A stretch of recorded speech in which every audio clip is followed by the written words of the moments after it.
नमस्कार, live wire खबर अब तक के संग में आपका स्वागत है। मैं हूं आपके साथ शिपवन शर्मा। इस बुलेटिन की शुरुआत करने से पहले आइए नजर डालते हैं अभी तक की कुछ प्रमुख सुर्खियों पर। जम्मू जॉइंट स्टूडेंट फेडरेशन ने 1966 के शहीद हुए छात्रों को दी श्रद्धांजलि। कहा, आज खत्म करेंगे 3 दिन का अनशन।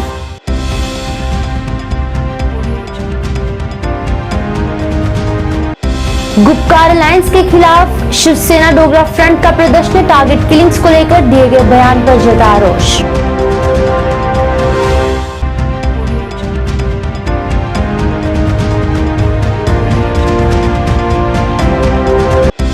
ओम प्रकाश खजूरिया को आम आदमी पार्टी का को चेयरमैन बनाने पर दी गई मुबारकबाद। खजूरिया ने कहा, पार्टी की बेहतरी के लिए करेंगे काम।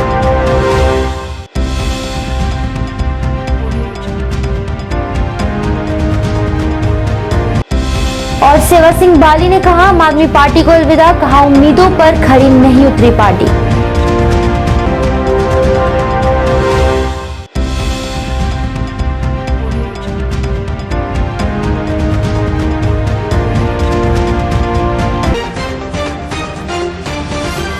अब खबरें विस्तार से।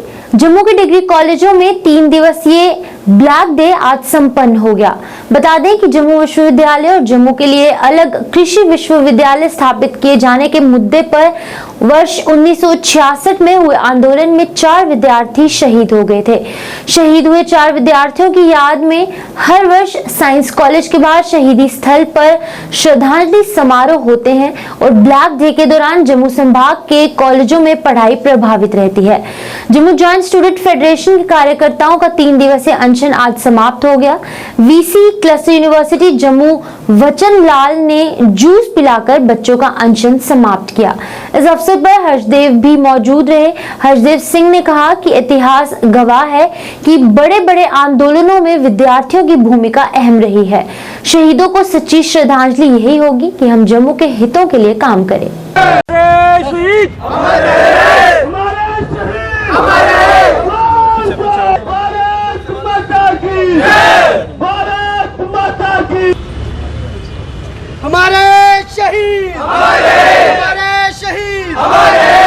मैं इतना ही कहूँगा कि हर अन्याय के खिलाफ व्यक्ति को खड़ा होना चाहिए।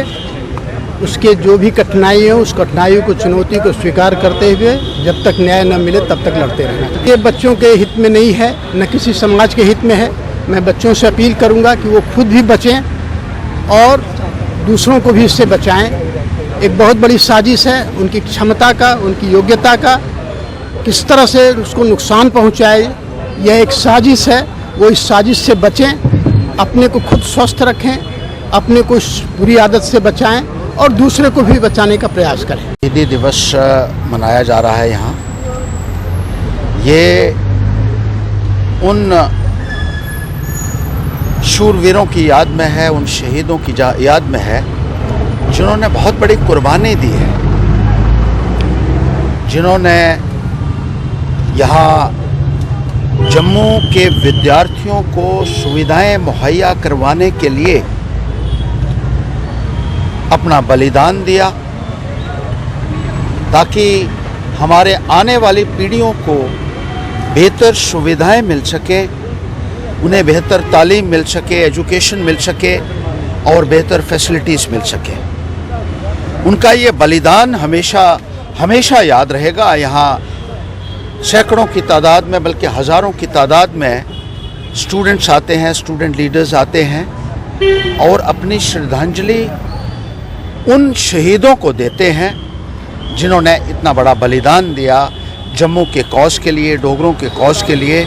आज हम उनको नमन करते हैं और ये मानते हैं कि वो बहुत एक प्रेरणा का स्रोत हैं हमारे तमाम लोगों के लिए और ख़ास तौर पर हमारे युवा वर्ग के लिए। हमें उनके कुर्बानियों से जो है वो हमेशा याद रखना है और ये भी कहना चाहते हैं कि जो बलिदान उन्होंने दिया है उसकी वजह से ही जम्मू के विद्यार्थियों को आज जो सुविधाएं मिली हैं, उनका ये बलिदान इतिहास के पन्नों में हमेशा दर्ज रहेगा। आज हमने अपने श्रद्धा के फूल उन शहीदों को अर्पित किए हैं। गुपकार अलायंस के खिलाफ आज शिवसेना डोगरा फ्रंट का प्रदर्शन देखने को मिला। प्रदर्शनकारियों ने नारेबाजी कर नाराजगी जताई। डोगरा फ्रंट के प्रधान अशोक गुप्ता ने पीएचईडी द्वारा टारगेटेड किलिंग्स पर दिए गए बयान की निंदा की। उन्होंने कहा कि पीएचईडी ने विवादित बयान दिया कि जब तक न्याय नहीं होगा तब तक टारगेट किलिंग्स नहीं रुकेगी, जो सरासर गलत है और उनकी राष्ट्र विरोधी सोच को दिखा रही है। लेकिन अभी भी खुद को डोगरा कहने वाले नेता उनसे मिल रहे हैं और बातचीत कर रहे हैं। उन्होंने सब पर रोष व्यक्त किया। जवाब दो, जवाब दो, जवाब दो, पीएचईडी जवाब दो, जवाब दो, जवाब दो, जवाब दो, जवाब दो, पीएचईडी जवाब दो, जवाब दो, जवाब दो, पीएचईडी जवाब दो, जवाब दो, पीएचईडी जवाब दो, जवाब दो, जवाब दो, पीएचईडी जवाब दो, जवाब दो, जवाब दो। आज का प्रोटेस्ट जो पीएचईडी का स्टेटमेंट है, हत्याएं होती रहेंगी। अगर हत्याएं होती रहेंगी तो इसका मतलब पीएचईडी के बारे में उनको सूचना है कि हत्याएं चलती रहेंगी। पीएचईडी जो कश्मीरी पंडित और 2 यूपी वाले मर गए, वो चाहते हैं कि वो मरे और ये हत्याएं होती रहें। ये पीएचईडी वाले स्टेटमेंट देने का प्रयास करना चाहते हैं। और पीएचईडी कहते हैं 370 जब तक समाप्त नहीं होगी हत्याएं बंद नहीं होगी। इसका मतलब पीएचईडी को पूरी जानकारी है। ये मिलिटेंट उनके साथ मिले हुए हैं, मिलिटेंट मिलकर के काम करने का प्रयास करना चाहते हैं। और पीएचईडी के नेता जो जम्मू वाले उनके साथ बैठे हुए थे, वो इसके विषय में क्या करने का प्रयास करना चाहते हैं। अरे ऐसे डोगरे बैठे थे पीएचईडी करने, वो कहते हत्याएं होती रहेंगी। वो मूर्ख दर्शक बन करके तमाशा देखने का प्रयास करना चाहते हैं। इसलिए मैं मांग करना चाहता हूँ, ये हत्याएं हिंदुस्तानियों की हो रही हैं, बड़ा रोष है इसके अंदर। लेकिन ये जो पीएचईडी के लोग जो जम्मू वाले उसके अंदर शामिल हुए, यहाँ सो कार्ड स्टेटहुड, सो कार्ड वो जो डोगरा समाज, मैं उनसे प्रश्न करना चाहता हूँ, हत्याएं होनी चाहिए आपके नेता कह रहे हैं, तो इसके अंदर इसका मतलब जो हत्या के अंदर शामिल हैं एक बड़ा अच्छा मिसाल देने का कायम करा है। ओम प्रकाश खजूरिया को आम आदमी पार्टी का को चेयरमैन बनाने पर आज मुबारकबाद दी गई और उन्हें सम्मानित किया गया। इस मौके पर कई पार्टी कार्यकर्ताओं ने भाग लिया और उन्हें मुबारकबाद दी। ओम प्रकाश खजूरिया ने भी पार्टी हाईकमान का उन्हें इतनी बड़ी जिम्मेदारी सौंपने के लिए शुक्रिया अदा किया और आश्वासन दिया कि वो पार्टी की बेहतरी के लिए काम करेंगे। जी सर। सभी नवनियुक्त जो पदाधिकारी हैं उनको बहुत बहुत शुभकामनाएं। आज केंद्रीय नेतृत्व ने जम्मू कश्मीर के जो हमारे कर्मठ कार्यकर्ता थे, जो कर्मठ वॉलंटियर्स थे, उन पे एक विश्वास जता के एक बहुत खूबसूरत टीम का गठन किया है, जो आने वाले दिनों में जम्मू कश्मीर के अंदर एक बेहतर राजनीतिक विकल्प देने में सक्षम होंगे। उन सभी लोगों को जो सक्षम कार्यकर्ता थे उनको अपने अपनी जिम्मेवारियां सौंपी गई हैं। मैं केंद्र नेतृत्व की तरफ से सभी साथियों का दिल की गहराइयों से उनका अभिनंदन करता हूं और उनको शुभकामनाएं देता हूं कि आने वाले दिनों में उनके बेहतर भविष्य के लिए, जम्मू कश्मीर के बेहतर भविष्य के लिए आम आदमी पार्टी संगठित होकर जम्मू कश्मीर में काम करेगी। और आने वाले विधानसभा चुनावों में जम्मू कश्मीर की असेंबली के अंदर अगर कोई आवाज़ गूंजेगी तो वो आम आदमी की आवाज़ गूंजेगी। और आम आदमी पार्टी ये अगर जिस तरीके से आज इतना बेहतर संगठन निर्माण हुआ है, ये दर्शाता है कि जो संगठन इकट्ठा होकर एक नेतृत्व के अंदर जम्मू कश्मीर के अंदर आने वाले दिनों में विधानसभा में चुनाव लड़के जम्मू कश्मीर के अंदर सरकार का निर्माण करेंगे। जहां एक तरफ आम आदमी पार्टी ने कल अपनी नई इकाई की घोषणा की, वहीं आज सेवा सिंह बाली ने अपने समर्थकों के साथ मिलकर आम आदमी पार्टी को अलविदा कह दिया। इस बात की जानकारी सेवा सिंह बाली ने खुद पत्रकार वार्ता कर दी गई। उन्होंने कहा कि वो काफी उम्मीदों से पार्टी में शामिल हुए थे, लेकिन पार्टी उनकी उम्मीदों पर खरी नहीं उतर पाई, इसलिए अब उन्होंने पार्टी को अलविदा कहा और अलग होने का फैसला लिया है। हमने अपने अंदर जो आम आदमी पार्टी के अंदर हमारा काम था, आज हमने आम आदमी पार्टी पेश किया है और हमारे के अंदर जितने भी सपोर्टर्स हैं सबसे ये राय लेकर आज हम आम आदमी पार्टी का दामन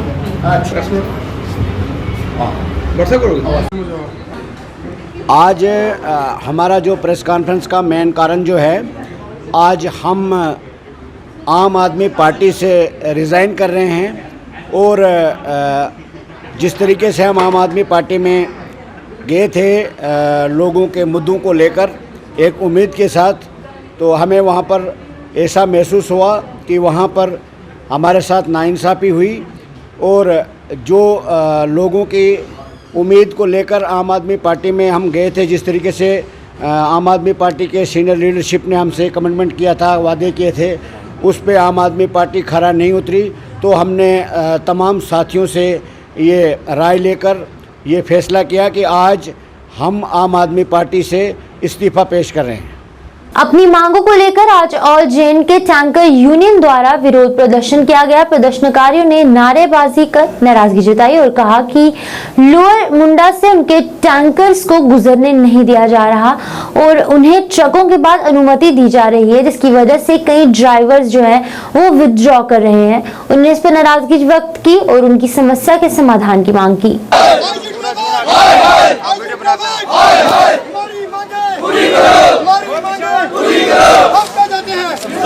इस समय हम जम्मू के निर्वाल में मौजूद हैं, जहाँ स्टेशन द्वारा ये जो ऑयल टैंकर स्टेशन है के सभी मेंबर्स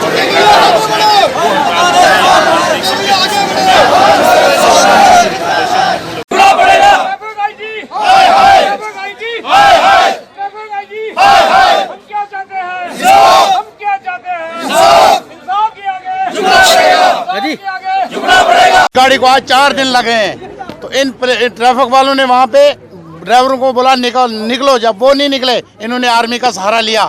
हमारे एक भी ड्राइवर को किसी आर्मी वाले ने किसी ने हाथ लगाया तो हम पैदल यहाँ से मार्च करेंगे और नेशनल हाईवे बंद करेंगे। तो हमने बार बार सरकार से गुजारिश की कि हमारी गाड़ियाँ जो हैं बनाल तक शिफ्ट कीजिए। बनाल 1000 गाड़ी की वहाँ व्यवस्था है, वहाँ से हमें ट्रकों से 2 घंटे पहले छोड़ देंगे, हमारी गाड़ी 4 घंटे में जम्मू हो जाए। मगर सरकार ने हमारी बात नहीं मानी और हमें मजबूरन हड़ताल पे जाना पड़ा, क्योंकि काजीकुंड में हमें बहुत मुश्किलात आ रही है। वहाँ बाथरूम नहीं है, पीने का पानी नहीं है, राशन नहीं मिलता वहाँ, और हमें बहुत तकलीफ है वहाँ। तो हमने सरकार से ये आग्रह किया कि हमें कम से कम बनाल तक छोड़िए, बनाल से हम ट्रकों से आगे निकल जाएंगे, क्योंकि ट्रकों में लोड ज़्यादा होता है। उसकी वजह से हमारे एम्प्टी टैंकर होते हैं, खाली टैंकर आते हैं, उसके पीछे हमें 3-3 दिन जम्मू पहुँचने में लग जाते हैं। मगर इतनी जिदोजहद, इतनी आपके मीडिया के माध्यम से सरकार तक आवाज़ पहुँचाई, मगर सरकार ने हमारी बात नहीं मानी, तो हमें हड़ताल पर जाना पड़ा। और परसों से आज तक हम हड़ताल पे हैं। अगर सरकार ने हमारी बात अभी भी नहीं मानी तो हम कंटिन्यूज हड़ताल पे चले जाएंगे। अभी हमें मैसेज मिला है कि कुछ आर्मी वालों ने हमारे ड्राइवरों को धमका रहे हैं, पीटने की कोशिश कर रहे हैं कि आप यहाँ से गाड़ियाँ निकालो, नहीं तो आपको गोली मार दी जाएगी, आपको पीटेंगे। सर, हमारे इश्यूज जो हैं आज के, वो इशू ये हैं कि जो हमारी लोअर मुंडा में गाड़ियों को पार्किंग होती थी और गाड़ियाँ हमारी फ्रंट पे आ जाती थी, अब इन्होंने 1 महीने से क्या किया कि जो हमारे टैंकर हैं वो लोड ट्रकों के पीछे छोड़ना शुरू कर दिए, और उसकी वजह से हमारे जितने भी टैंकर हैं वो हरासमेंट हो रहे हैं, और हरासमेंट होने की वजह से ड्राइवर वहाँ पे विड्रा हो गए, और विड्रा होने की वजह से जो हमारे 3 डिपो जम्मू, 3 डिपो श्रीनगर, वहाँ पे भी ड्राइवर विड्रा हो गए उनके सपोर्ट में। तो इसलिए हम सरकार के आगे ये रिक्वेस्ट है कि उनकी फटोफट जो लोअर मुंडा में गाड़ियाँ खड़ियाँ हैं वहाँ पे IG साहब ट्रैफिक और ट्रैफिक SSP और कंसर्न DC वहाँ पे आ जाए, उनको लिख के दे दे कि ठीक है आपके जो इशू है वो क्लियर हो जाएंगे, ताकि हमारे ड्राइवर जो विड्रा हो गए वो अपने कामों पे आ जाए। नहीं तो इसकी वजह से जो जम्मू और श्रीनगर में ऑयल डिपो में भी ड्राइवर विड्रा हो गए, उसकी वजह से अगर पब्लिक को कोई प्रॉब्लम आती है, इसके लिए जिम्मेवार खुद सरकार होगी। कल वो ये ना कहे कि हमारे ड्राइवरों ने गलत किया या हमारे ड्राइवरों ने जानबूझ के लापरवाही की, लोग हरासमेंट हुए। हमारे ड्राइवर सीधे साधे हैं, हमारे ड्राइवर शरीफ हैं, हमारे ड्राइवर गरीब हैं, हमारे ड्राइवर जुल्म के मारे हुए हैं। हम सरकार को बोलते हैं कि ये जो हमारे गरीब ड्राइवर हैं, ये जो वर्ल्ड की खिदमत करते हैं, प्लीज और प्लीज इनकी तरफ देखो। पिछले कई दिनों से धरने प्रदर्शन पर बैठे ऑल कैटेगरीज गवर्नमेंट एम्प्लॉयज का धरना प्रदर्शन आज भी जारी रहा। बता दें, प्रदर्शनकारियों ने नारेबाजी की और कहा कि घाटी में हुई टारगेटेड किलिंग्स के बाद से वो यहाँ पर धरने पर बैठे हैं, पर उन्हें गृह जिलों में तबादले करने की मांग कर रहे हैं, लेकिन सरकार उनकी मांगों पर गौर नहीं कर रहा।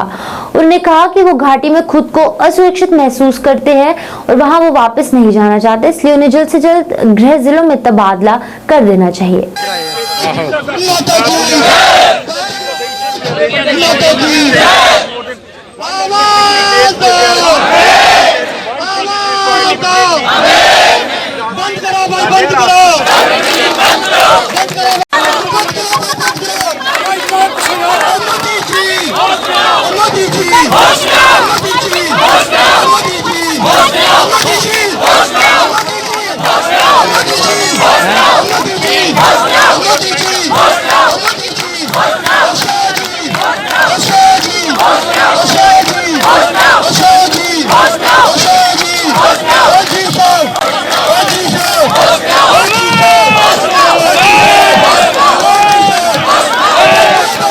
सर देखिए, लगातार 130 दिनों से हम यहाँ पे ट्रांसफर पॉलिसी की मांग को लेकर बैठे हुए हैं और जो ये एडमिनिस्ट्रेशन लगातार खोखले वादे करती है कि वहाँ पे हालात जो बिल्कुल जो माकूल हैं वो आप अपनी सर्विस दे सकते हैं। आप लास्ट जो टारगेट किलिंग पूरन कृष्ण भट्ट की देखें, जहाँ रात को जो नॉन लोकल्स की जो यूपी बिहार के अपने भाई थे जिनकी हत्या की गई है, उसे क्लियर कट मैसेज उनका जाता है कि वहाँ के हालात ठीक नहीं है। और ये जो एडमिनिस्ट्रेशन रिज्यूम ड्यूटी या बायोमेट्रिक अटेंडेंस के बार बार जो प्रेशराइज करके हमारे ऊपर ऑर्डर थोप रही है, उससे हम डरने वाले नहीं हैं, उससे हम झुकने वाले नहीं हैं। हम क्लियर कट एडमिनिस्ट्रेशन को ये मैसेज देते हैं, जब तक हमारी जो एक ट्रांसफर पॉलिसी की जो मांग की जा रही थी एम्प्लॉइज के द्वारा, उसको लागू नहीं किया जाता, हम ये धरना प्रदर्शन बंद नहीं करेंगे। हम सबसे पहले आपका शुक्रिया अदा करते हैं कि जो हमारी आवाज़ को आप एडमिनिस्ट्रेशन तक और पॉलिटिकल पार्टीज तक पहुंचाते हैं और आवाम तक पहुंचाते हैं। आज हमारी आवाज़, पिछले 40 दिन से हम अपनी आवाज़ उठा रहे हैं। आवाज़ ये है कि आज हमारी जान पे बनी हुई है। हम गवर्नर साहब से जब मिले थे एज ए मुलाजिम, हम ये कहना चाहते हैं कि गवर्नर साहब जी, आपने हमारे साथ वादा किया था कि आपकी ट्रांसफर पॉलिसी होनी चाहिए और डन, आपकी ट्रांसफर पॉलिसी बनेगी और उसके ऊपर आपने एक कमेटी भी बनाई, लेकिन वो कमेटी पिछले 2 महीने से क्या काम कर रही है, हम ये पूछना चाहते हैं। उस कमेटी ने आज तक रिकमेंडेशन क्यों नहीं जमा करवाई? तब तक ये प्रोटेस्ट लगातार चलता रहेगा जब तक ये ट्रांसफर पॉलिसी पब्लिक डोमेन में नहीं आएगी और उसकी प्रॉपर इम्प्लीमेंटेशन नहीं होगी। भाजपा प्रवक्ता अल्ताफ ठाकुर ने शोपियां जिले में आतंकवादियों द्वारा किए गए कायरतापूर्ण हमले की निंदा की और कहा कि जल्द से जल्द दोषियों को पकड़कर उनके साथ वही व्यवहार किया जाना चाहिए जो उन्हें गैर स्थानीय लोगों के साथ किया है। वहीं उन्होंने इस दौरान पाकिस्तान को भी आड़े हाथों लिया। आइए देखते हैं उनका क्या कहना था। जिस तरह से दहशतगर्दों ने उनको निशाना बनाकर उनको मार डाला, उनको शहीद किया, भारतीय जनता पार्टी कड़े लफ्जों में खाली मजम्मत नहीं करती, ये यकीन दिलाती है जिसने भी किया उसको पाताल से भी ढूंढकर उसको वही सजा दी जाएगी जिस तरह से उसने उनको मारा है। मेरे कहने का मतलब है दहशतगर्दी को रूट आउट करना भारतीय जनता पार्टी की पॉलिसी है, प्रमुखता है, प्रायोरिटी है। जिस तरह से हमने 5 अगस्त 2019 के बाद दहशतगर्दों का ताकुब कर करके एक एक को मार डाला, यही वो शुपेन है जिसमें पिछले महीने लगातार दहशतगर्दों का सफाया हो रहा था।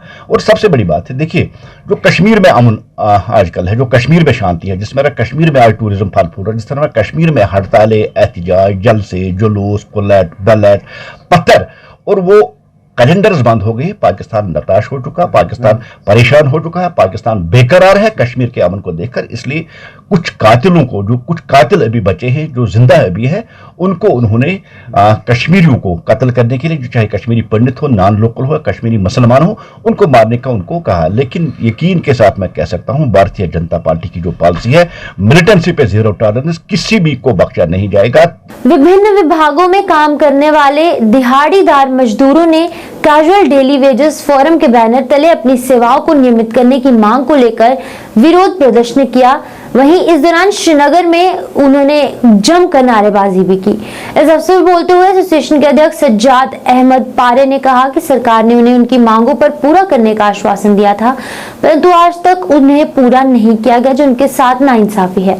उन्हें जल्द से जल्द उनकी सभी मांगे पूरे करने की अपील की। बेकार लेना बंद करो, बेकार लेना बंद करो, बेकार लेना बंद करो, रेलवे जॉब्स को पक्का करो, रेलवे जॉब्स को रिन्यूअल करो, We want justice, we want justice, we want justice, we want justice, we want justice. Administration होश तुम्हारी नहीं चलेगी, नहीं चलेगी, तुम्हारी लूट तुम्हारी नहीं चलेगी, नहीं चलेगी, तानाशाही नहीं चलेगी, नहीं चलेगी, नहीं चलेगी, तानाशाही नहीं चलेगी, इंसाफ के आगे झुकना पड़ेगा, We want justice, we want justice, we want justice. Minimum wage act के हवाले से जो परसों नोटिफिकेशन निकाली, दिल्ली में 635 रुपया दे रहे हैं और आपने 5 साल के बाद 11 रुपये का इजाफा किया है। ये सरासर नाइंसाफी है, सरासर आरजी मुलाजमीन के जख्मों पर नमकवाशी के बराबर है। सरकार से हमारी अपील होगी इस ऑर्डर पर नजरसानी करें। दूसरा हमारा मुतालबा है रेगुलराइजेशन का।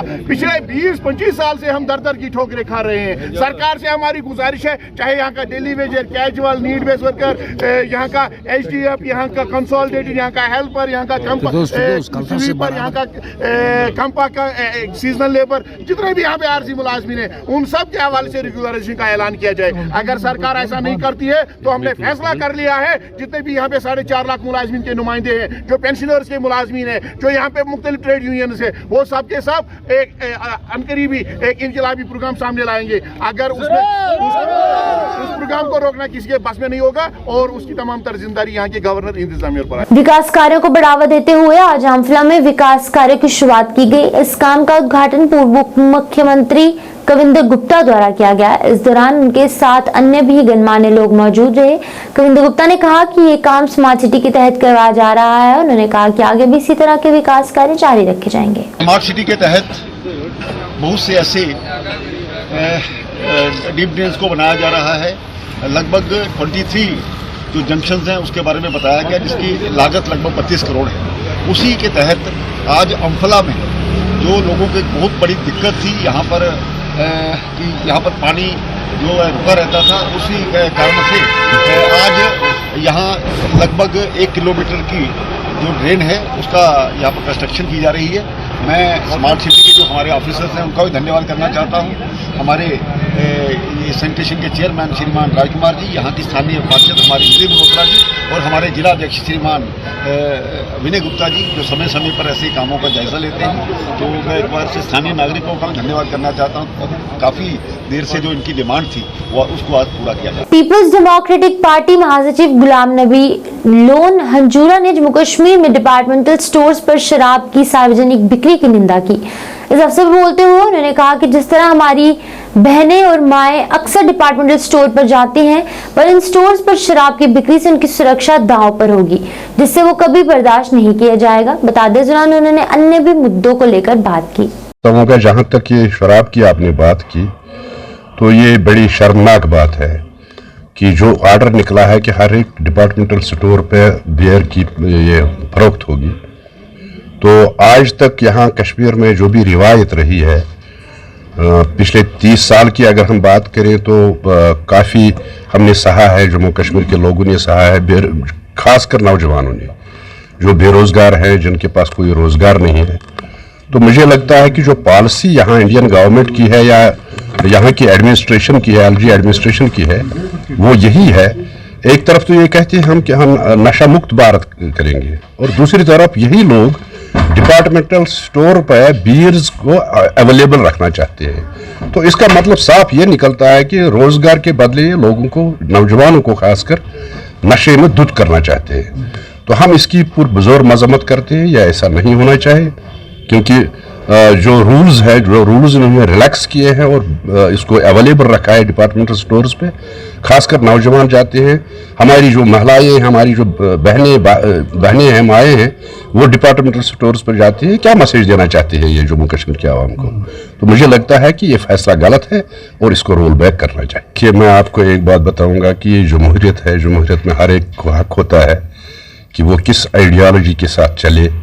जहाँ तक मेरा ताल्लुक है, मैंने हमेशा ये पीडीपी का साथ दिया है और मैं फाउंडर मेंबर हूँ। 1999 में मैंने पीडीपी ज्वाइन किया है और तब से आज तक मुझसे जितना भी बना मैंने पार्टी को मजबूत करने की कोशिश की। अवामी आवाज पार्टी के महासचिव नदीम शफी ने केंद्र सरकार पर निशाना साधा और कहा कि जम्मू कश्मीर में ग्राउंड जीरो की स्थिति मौजूदा प्रशासन के दावों से बिल्कुल विपरीत है, जिसकी वो निंदा करते हैं और उन्हें इस दौरान घाटी में सुरक्षा को लेकर भी सवाल उठाए। पहले हम जो कल इंसिडेंट शोपियान में पेश आया है, 2 नॉन लेबर्स जिनकी डेथ हो गई है, एक का नाम मनोज कुमार है और दूसरा सागर है, हम उस चीज़ की मजम्मत करते हैं, कंडेम करते हैं उस चीज़ को। और आप देखिए दिन ब दिन हर रोज़ एक कोई ना कोई मरता है। देखिए सिविलियन किलिंग्स रोज़ ब रोज़ होती है। हमें समझ में नहीं आ रहा जो हमारी सिक्योरिटी फोर्सेस हैं, हमारी जो एजेंसियां हैं, वो क्या कर रही है।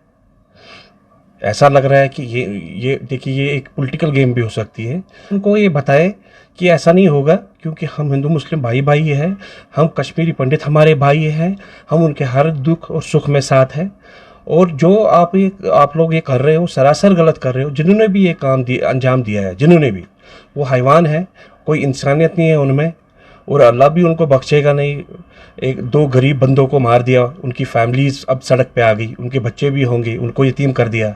ये कोई सोचता नहीं है। हमारी सरकार सिर्फ बैठी हुई है, सिर्फ बातें करती है और कुछ नहीं करती है। लोगों को झूठे दावे देती है और कुछ भी नहीं करती है। रोज़ रोज़ यहाँ पर एक इंसान मरता है, वो भी कश्मीर में ही मरता है, और हम इस चीज़ की मजम्मत करते हैं। और जिन्होंने भी ये काम किया है उनको जल्द से जल्द पकड़े और उनको कड़ी से कड़ी सजा दे। JNK National Conference SC cell द्वारा शेर कश्मीर भवन जम्मू में प्रांतीय कार्य समिति की बैठक का आयोजन किया गया।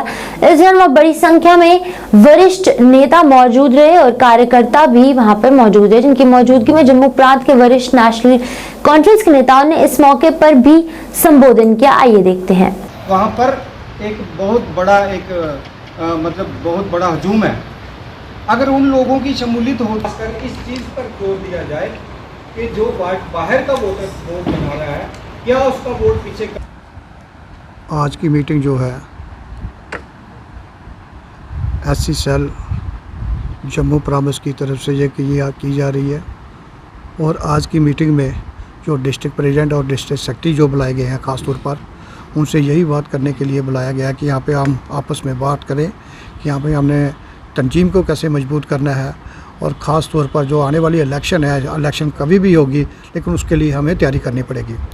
और मेरी ये डिस्ट्रिक्ट प्रेसिडेंट साहब से ये गुजारिश होगी कि यहाँ पे कम से कम वो अपने अपने इलाकों में, अपने अपने डिस्ट्रिक्ट में वो एक 1 डे कन्वेंशन जो रखेंगे, ख़ास तौर पर शेड्यूल कास्ट जो सीटें रिजर्व हुई हैं उस पर हम ख़ास तवज्जो देंगे।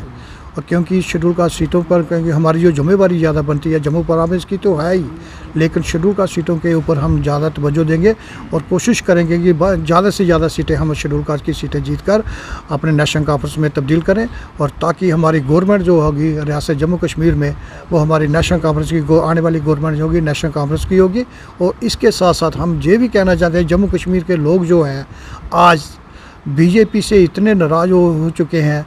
उनके महंगाई की बात करो, चाहे वोटरों की बात करोगी, आज 25 लाख जो वोट हमारे सदर साहब ने जो कहा है कि यहाँ पे 25 लाख वोटों की जो बात की है वो बाहर के लोगों की जो बात करेंगे, क्योंकि इनको ये पता चल चुका है कि हमारा ज़मीन जो है हमारी खिसक चुकी है BJP वालों को। इसलिए जो इस तरह के जो बात कर रहे हैं कि अभी बाहर के वोट जहाँ लाने के लिए। और मैं आखिर में यही कहना चाहता हूँ जम्मू कश्मीर के अवाम से कि कम से कम इन लोगों से बचिए, ताकि हम आप जो हमारे जम्मू कश्मीर के जो हालात बने हैं, अगर इसमें से कोई निकाल सकता है तो नेशनल कॉन्फ्रेंस के सिवाय कोई नहीं निकाल सकता। और कायदे सानी डॉक्टर फारूक अब्दुल्ला और जनाब उमर अब्दुल्ला की सरपरस्ती में ही ये सब रियासत ठीक होगी। शुक्रिया, जय हिंद। लाइव खबर अब तक इस अंक में फिलहाल इतना ही। कल नया लेकर फिर होंगे हाजिर, तब तक के लिए मुझे और मेरी पूरी टीम को दीजिए इजाजत। आप देखते रहिए लाइव न्यूज। नमस्कार।